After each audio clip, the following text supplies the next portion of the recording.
এদিকে আসন্ন নির্বাচনে জাতীয় পার্টি অংশগ্রহণ নিয়ে যা বললেন আক্তার, কেন বললেন, কি বললেন, এই সম্পর্কে আপনাদেরকে বিস্তারিত জানিয়ে দিব এই ভিডিওর মাধ্যমে। আপনারা আমাদের সাথেই থাকুন। আগামী নির্বাচনে আওয়ামী লীগের মতন জাতীয় পার্টিকেও অংশগ্রহণের সুযোগ দেওয়া হবে না বলে মন্তব্য করেছেন জাতীয় নাগরিক পার্টি এনসিপির সদস্য সচিব আক্তার হোসেন। আক্তার হোসেন এই কথাটা কেন বলেছেন, চরম দর্শকবৃন্দ বিস্তারিত জেনে নিই আর একটু। শুক্রবারের রাতে 8:30টার রাজধানী শাহবাগ শহীদ আবু সাইদ ইন্টারন্যাশনাল কনভেনশন সেন্টারে দলে ঢাকা জেলা ও 2 মহানগর শাখার সমন্বয় সভায় বিশেষ অতিথির বক্তব্যে তিনি কথা বলেন। জাতীয় পার্টিকে অংশগ্রহণ করতে না দেওয়ার জন্য নির্বাচনে তিনি বলেন, আমরা কঠোর হাতে এই সমস্ত বিষয়গুলো মোকাবেলা করব। এনসিপির সদস্য সচিব বলেন, বিগত দিনে জাতীয় পার্টি আওয়ামী লীগের সহযোগী হিসাবে ভূমিকা রেখেছে। তাদের কারণে ফেসিবাদ দীর্ঘায়িত হয়েছে।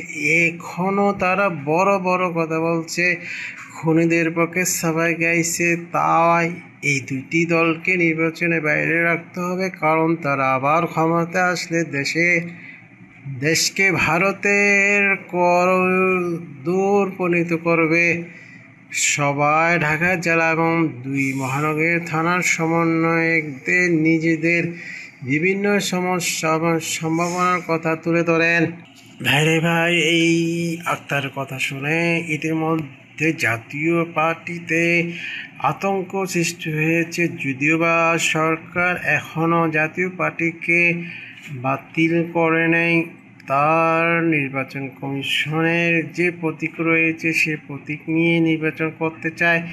এখানে একটি কথা বলে রাখা দরকার, কেননা জাতীয় পার্টি ইতিমধ্যে কয়েক ভাগে ভাগ হয়ে গেছে। এখানে প্রতীকের যে পাবে তার ব্যাপারে এখনও কোনো সিদ্ধান্ত নিতে পারেনি নির্বাচন কমিশনার। আক্তার হোসেন বলেন, তিনি বলেন, আমরা এনসিপির সদস্য সচিব বলেন, কোন একটি দলের সিদ্ধান্তর কারণে আরও প্রিয় সংশোধন করতে চাইলে মনে করব এর সাথে প্রধান উপদেষ্টা লন্ডন বৈঠকে যোগসূত্র রয়েছে। অতীতের মতো এবার আমরা ডিজেএফের নির্বাচন চাই না। দর্শকবৃন্দ, এনসিপির যেভাবে কথাবার্তা বলছে তা অনেকটা রাজনৈতিক দূরদর্শিতার অভাব পরিলক্ষিত হচ্ছে অভিজ্ঞ যারা রয়েছে রাজনীতিবিদ তাদের কাছে।